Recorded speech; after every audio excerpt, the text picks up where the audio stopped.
Esta história vem de Clear Lake, Iowa. Três dos maiores astros do rock and roll dos Estados Unidos, Ritchie Valens, J.P. The Big Bopper Richardson e Buddy Holly, morreram hoje junto com seu piloto na queda de um avião fretado. A última coisa que eu disse a ele foi: espero que seu velho avião caia. Esse pensamento me assombrou. Estava por toda parte e me senti perturbado, pensando que de alguma forma eu tinha causado isso. Eu simplesmente não sei o que vai acontecer esta noite. Tenho um mau pressentimento. Ainda assim, na história do rock and roll, poucas estrelas brilharam tão intensamente quanto Buddy Holly. Com seus icônicos óculos de aro grosso e melodias cativantes, Holly revolucionou a cena musical e continua a ressoar com o público até hoje. No entanto, sua ascensão meteórica foi tragicamente interrompida em 3 de fevereiro de 1959. Um dia para sempre lembrado como o dia em que a música morreu. Além das músicas conhecidas e do trágico acidente de avião, existem histórias não contadas e verdades ocultas. Que segredos sombrios sobre Buddy Holly emergiram do túmulo? Como essas revelações mudam nossa compreensão de seu impacto na música? Bem, seu túmulo supostamente foi revelado. Podemos mergulhar nisso? As raízes musicais de Buddy Holly. No coração do oeste do Texas, uma revolução musical estava silenciosamente tomando forma. Tudo começou com um jovem chamado Buddy Holly. Nascido Charles Harding Holly em 7 de setembro de 1936, em Lubbock, Buddy era o caçula da família Holly. Ele tinha 2 irmãos mais velhos, Travis e Larry, e uma irmã, Patrícia. Seu pai, Lawrence, trabalhava como alfaiate, enquanto sua mãe, ela, cuidava da casa.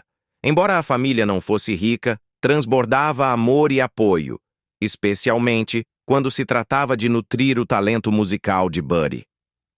O dom musical de Buddy foi notado primeiro por seus irmãos e sua mãe. Com apenas 5 anos, ele fez sua estreia no palco em um show de talentos local. Imagine o pequeno Buddy, mal alto o suficiente para espiar por cima do balcão da cozinha, caminhando confiante até o palco com um violino de brinquedo silenciado com óleo. Apesar disso, Buddy e seus irmãos encantaram os jurados e ganharam um prêmio de $5. A vida nem sempre girava em torno de shows de talentos e instrumentos de brinquedo. Quando a Segunda Guerra Mundial estourou, Larry e Travis se alistaram nos fuzileiros navais, com Travis chegando a lutar nas praias de Iwo Jima. Enquanto isso, o jovem Buddy, de volta a Lubbock, estava prestes a descobrir sua verdadeira vocação. Quando a guerra acabou e seus irmãos voltaram para casa, Travis trouxe para Buddy um presente que mudaria sua vida: um violão acústico. Com algumas lições básicas do irmão mais velho, Buddy mergulhou no mundo da música. A partir desse momento, era raro vê-lo sem seu violão, como se fosse uma extensão de seu próprio corpo. À medida que Buddy crescia, sua paixão pela música se intensificava. Ele era fascinado por vários gêneros, começando pelo country western, fortemente influenciado por Hank Williams.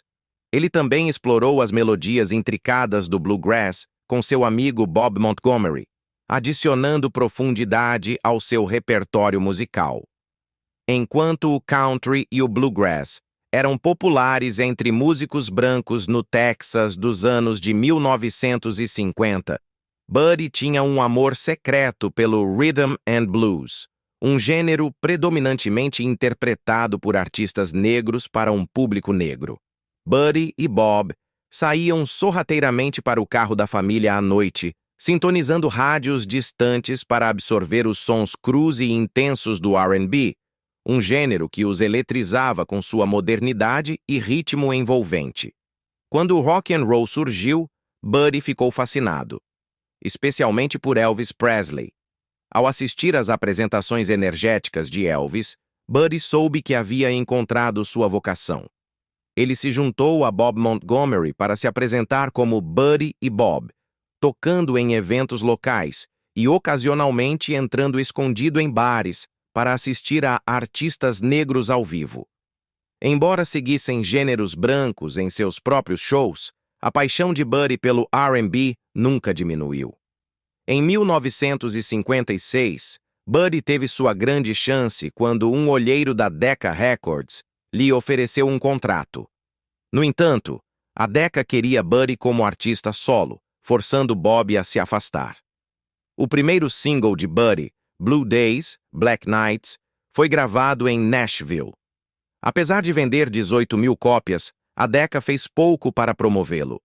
Buddy se sentiu desiludido com a falta de apoio da gravadora e suas tentativas de controlar sua música, incluindo a proibição de que ele tocasse guitarra em suas próprias gravações. Recusando-se a ser silenciado, Buddy e sua banda tomaram as rédeas e começaram a gravar independentemente no estúdio de Norman Petty, em Clovis, Novo México. Durante essas sessões, Buddy e Jerry Allison coescreveram That'll Be the Day, inspirados por uma frase do filme Rastros de Ódio, estrelado por John Wayne. Quando ofereceram a música à Decca, a gravadora estragou a mixagem e, em vez disso, lançou outro single, Modern Don Juan, que fracassou. Após o fim de seu contrato com a Decca, Buddy enfrentou um novo desafio. A gravadora ainda detinha os direitos de suas músicas por mais 5 anos. Determinado, ele e Jerry voltaram para Clovis, onde o empresário Norman Petty viu potencial neles. Petty usou suas conexões para convencer DJs locais a tocar as músicas de Buddy e ofereceu gerenciar a banda em troca de 50% dos royalties. Petty elaborou uma estratégia inteligente para contornar as restrições da Decca. Buddy lançaria That'll Be the Day, com um novo nome de banda, The Crickets, e usaria seu primeiro e segundo nomes, Charles Harding. Inspirado pelo grupo de R&B The Spiders, Buddy considerou brevemente chamar a banda de The Beatles, mas achou que o nome soava muito estranho. Mal sabia ele o que o futuro reservava. Buddy Holly estava pronto para deixar sua marca na indústria da música. Mas ao entrar no centro das atenções, logo aprenderia que talento sozinho não bastava para garantir o sucesso. Será que esse garoto do interior, com grandes sonhos e óculos ainda maiores, conseguiria driblar os figurões da indústria e traçar seu próprio caminho para a fama? Vamos descobrir. Revolucionando a indústria musical. No verão de 1958, Buddy Holly era um jovem com grandes sonhos e um som ainda maior. Apesar de ter algumas músicas de sucesso, o dinheiro não estava exatamente entrando. Mas Buddy não estava nisso pelo dinheiro. Ele estava pela música. Reservou mais tempo de estúdio com Norman Petty, ansioso para criar algo especial. Durante uma dessas sessões, The Crickets gravaram I'm Gonna Love You Too, mas Buddy tinha outra música em mente, uma canção mais lenta, com uma pegada latina. Esta se tornaria um de seus maiores sucessos. O único problema era que Jerry, o baterista, tinha dificuldades com o ritmo. Sempre motivador, Buddy fez um acordo. Se Jerry acertasse a música em uma única tomada, ele o creditaria como compositor. Para tornar a aposta ainda mais interessante, deram à música o nome da namorada de Jerry, Peggy Sue. E assim, nasceu um dos maiores clássicos de Buddy Holly. As primeiras noites foram difíceis, com recepções mornas e até algumas vaias da plateia. Na terceira noite, Buddy decidiu mudar as coisas. Ele subiu ao palco com uma versão enérgica de Bo Diddley, do próprio guitarrista de blues Bo Diddley. O público foi à loucura.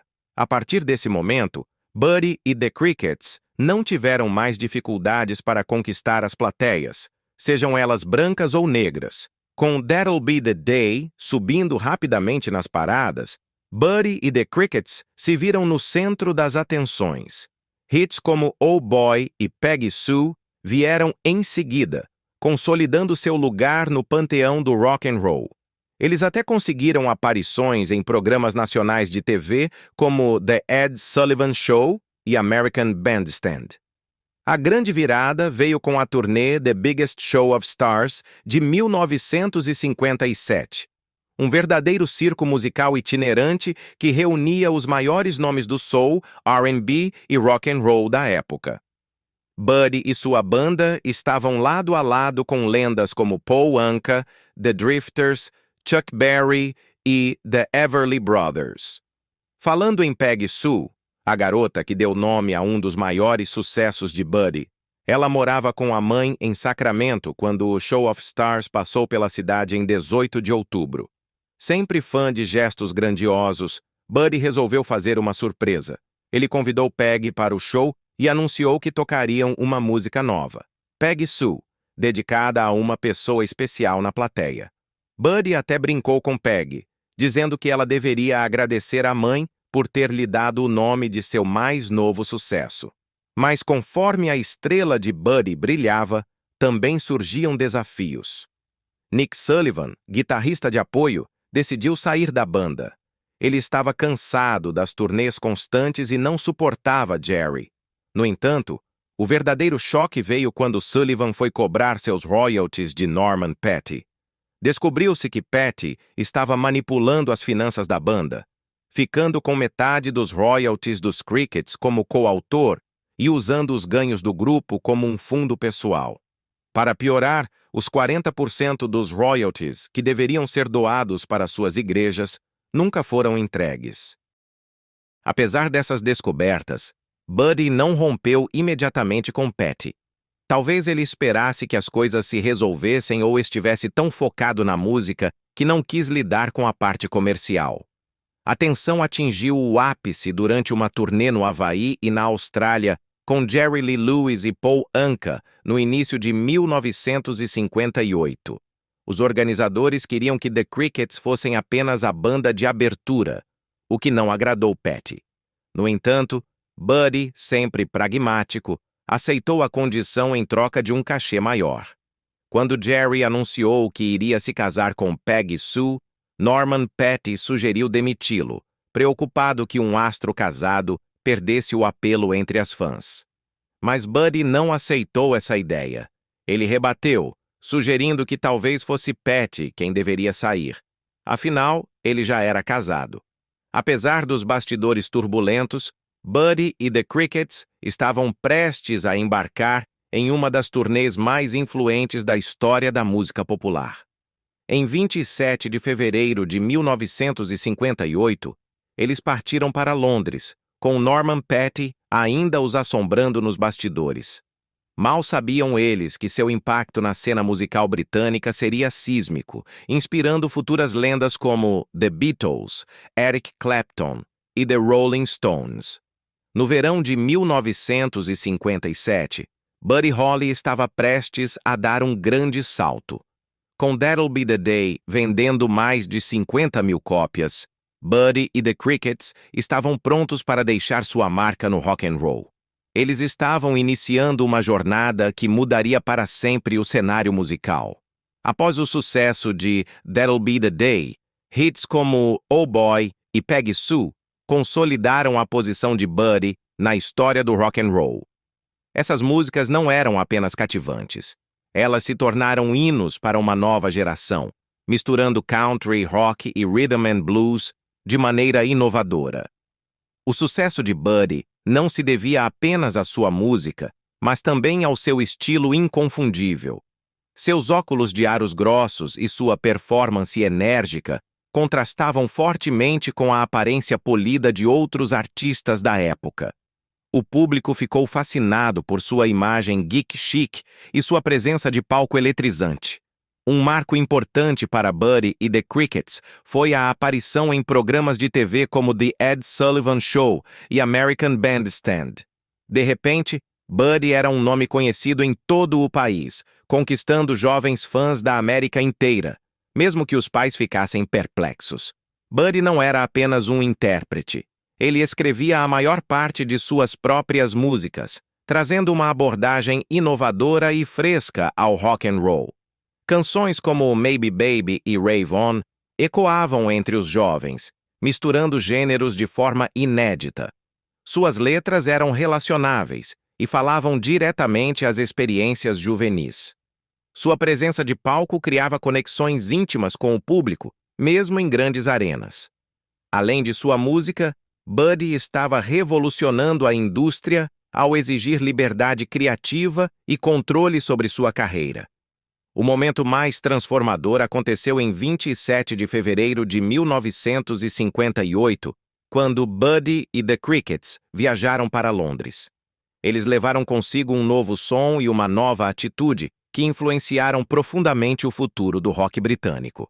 Jovens músicos como John Lennon, Paul McCartney e Eric Clapton foram profundamente impactados por suas apresentações.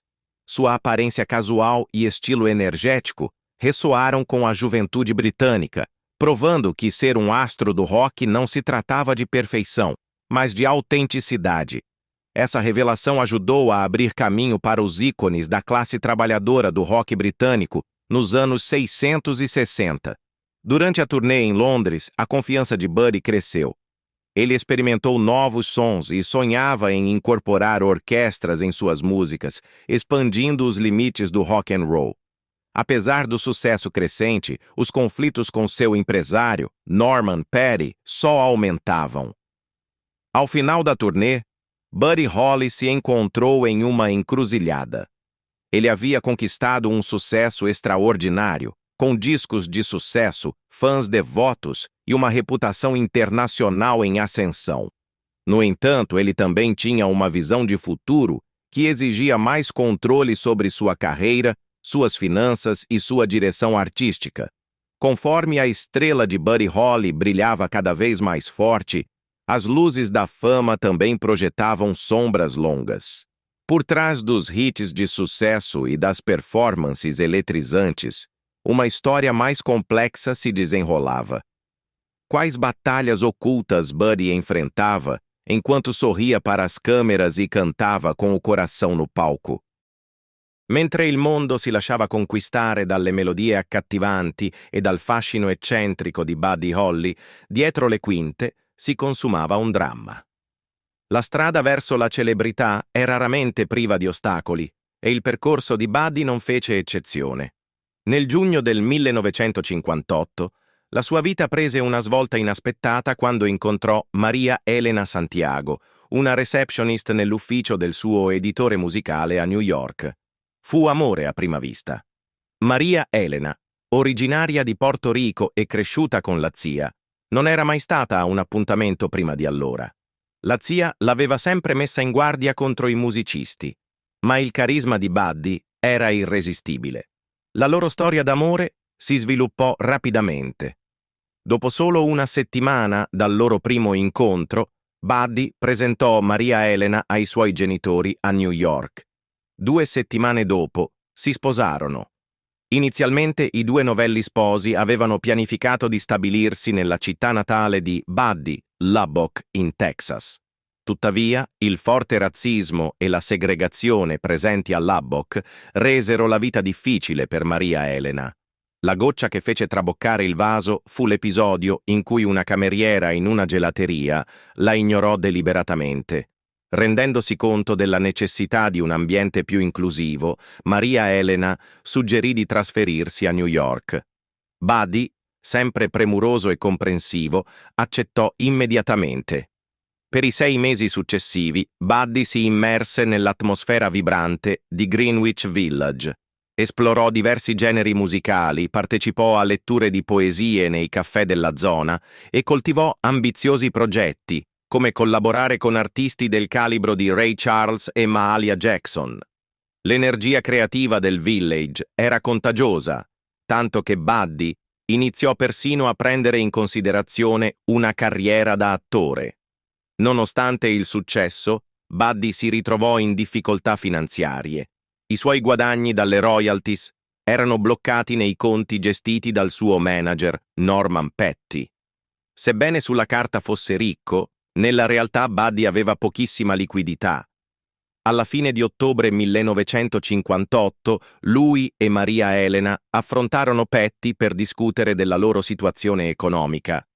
Furono scioccati nello scoprire che Jerry Allison e Joe B. Mauldin, membri della sua band The Crickets, erano stati persuasi da Petty a rimanere sotto la sua gestione. Vamos voltar no tempo e desvendar os eventos que levaram a esse momento trágico na história da música.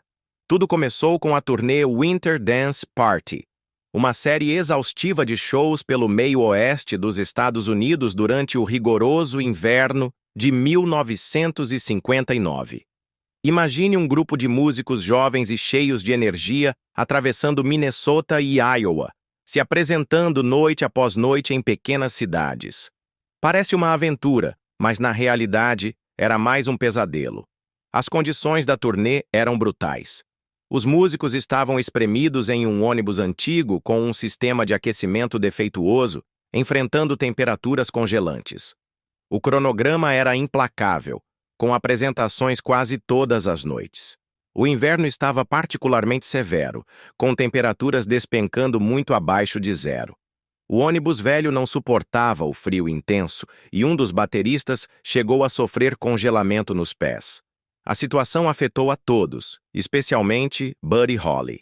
Recém-saído de sua separação dos Crickets e de seu empresário Norman Petty, Buddy entrou na turnê para ganhar algum dinheiro rápido, trazendo Waylon Jennings como seu novo baixista.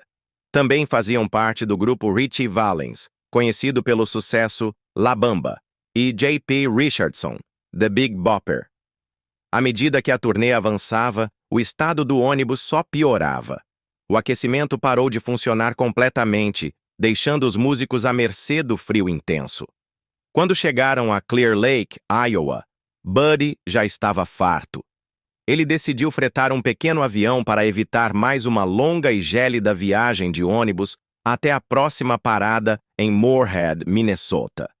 A decisão de voar não era apenas uma questão de conforto, também era prática. Voar daria a Buddy um tempo precioso para lavar suas roupas antes do próximo show. Esse detalhe mundano torna a tragédia ainda mais dolorosa. Inicialmente, Buddy e sua banda deveriam embarcar no avião, mas o destino tinha outros planos. Waylon Jennings cedeu seu assento para J.P. Richardson, que estava gripado, um gesto que o assombraria pelo resto da vida. O outro assento foi decidido por um cara ou coroa, entre Ritchie Valens e Tommy Allsup, membro da banda de Buddy. Valens venceu, selando assim seu destino. Dizem que foi a primeira vez que ele ganhou um cara ou coroa, uma cruel ironia do destino.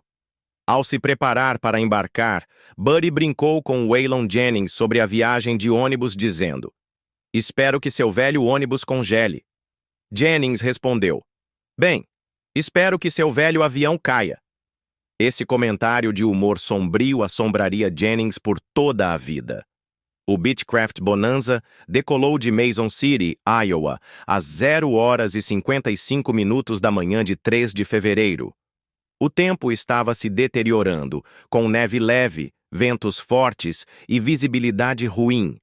O piloto, Roger Peterson, era jovem e relativamente inexperiente, especialmente em condições climáticas tão desafiadoras.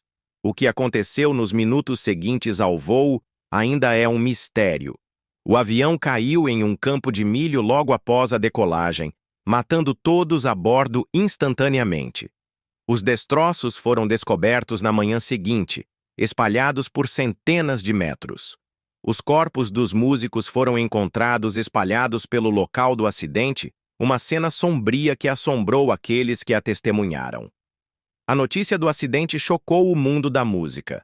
Buddy Holly tinha apenas 22 anos, Ritchie Valens, 17, e J.P. Richardson, 28. Três grandes promessas do rock and roll foram silenciadas num instante.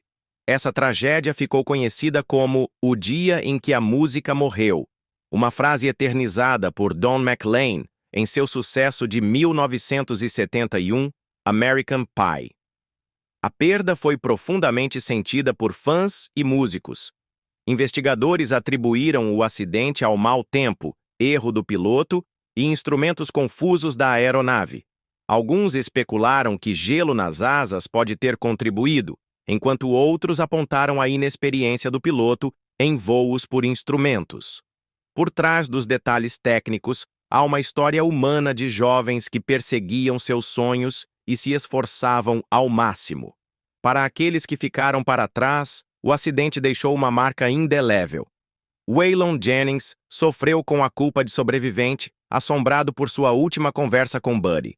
A viúva de Buddy, Maria Helena, estava grávida na época e sofreu um aborto espontâneo ao receber a notícia, adicionando mais uma camada de tragédia. O mundo da música se mobilizou com shows beneficentes e homenagens, mas nada poderia preencher o vazio deixado por esses talentos.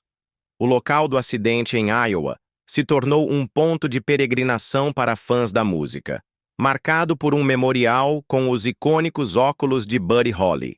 O dia em que a música morreu serve como um lembrete da fragilidade da vida e da imprevisibilidade do destino. É um alerta sobre os perigos de se esforçar demais e os riscos da estrada. Ao lembrarmos desse dia fatídico, somos lembrados do preço da fama, dos perigos da estrada e do legado duradouro daqueles que ousaram sonhar. Embora aquele dia tenha silenciado 3 vozes incríveis, ele também garantiu que eles jamais seriam esquecidos. Quando o choque inicial passou, um novo capítulo na história do rock and roll começou. O fim trágico de Buddy Holly se tornou o improvável catalisador de um legado eterno. O impacto duradouro de Buddy Holly.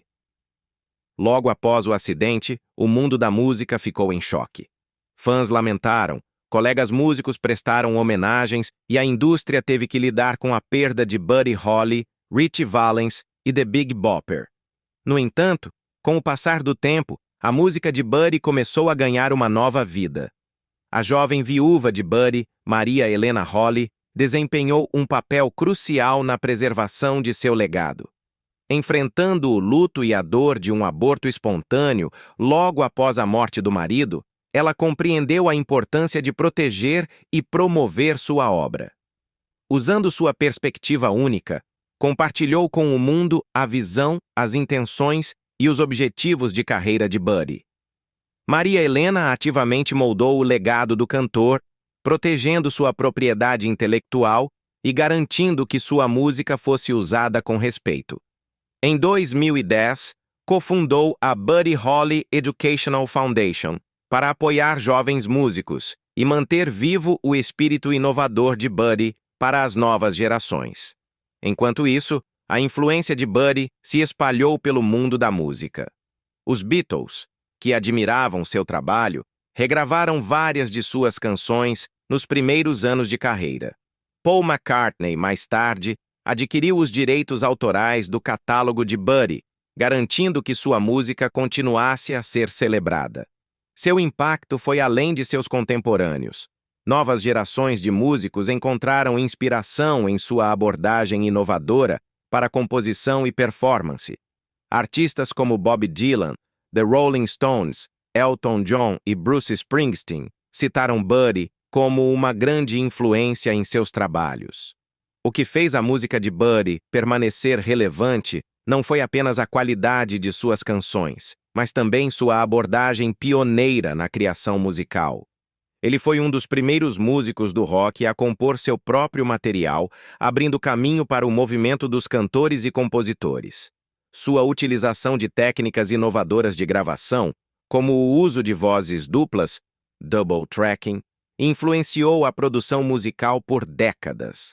A demanda pelos discos de Buddy Holly permaneceu alta, e como ele havia gravado tantas músicas, sua gravadora continuou lançando novos álbuns e singles pelos 10 anos seguintes. Norman Petty produziu a maioria desses lançamentos póstumos, utilizando gravações de estúdio inéditas, takes alternativos, fitas de audição e até gravações amadoras, algumas datando de 1954.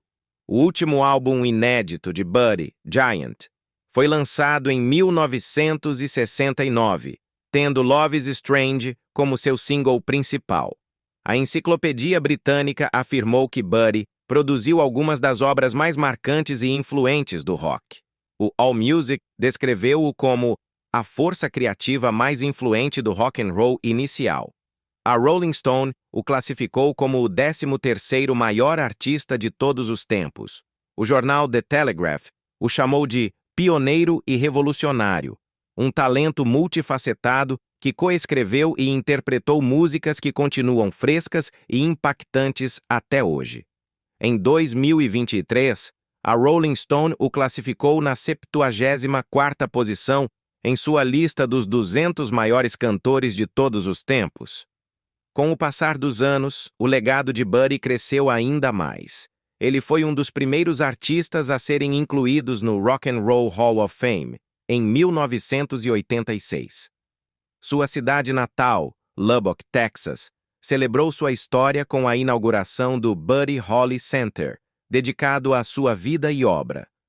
Sua música continua a cativar novos públicos, com cada geração descobrindo a atemporalidade de suas canções. No entanto, seu legado também gerou controvérsias. Em 2007, Peggy Sue Gerron, que inspirou uma das músicas mais famosas de Buddy, publicou uma autobiografia questionando a narrativa tradicional sobre a criação da canção, o que resultou em uma disputa judicial com Maria Helena Holly. Apesar dessas controvérsias ocasionais, pesquisadores e biógrafos continuam explorando aspectos menos conhecidos da vida e carreira de Buddy Holly, revelando um retrato complexo de um jovem que não era apenas um músico talentoso, mas também um empresário astuto. Ele desafiou limites tanto musicalmente quanto socialmente, demonstrando uma forte determinação para manter controle criativo sobre sua obra. No fim das contas, o legado de Buddy Holly é notável por seu crescimento e evolução constantes. Sua curta carreira floresceu em uma influência duradoura que atravessa gerações e gêneros musicais. Embora tenha partido cedo demais, sua música, seu espírito e seu impacto no rock and roll continuam vivos. Celebrar a vida e a obra de Buddy nos permite interagir com um legado vivo que continua moldando a maneira como criamos, tocamos e experimentamos a música. A música nunca morreu de verdade. Ela ganhou uma nova vida, ressoando e inspirando mais de 6 décadas após aquela fatídica noite em Iowa.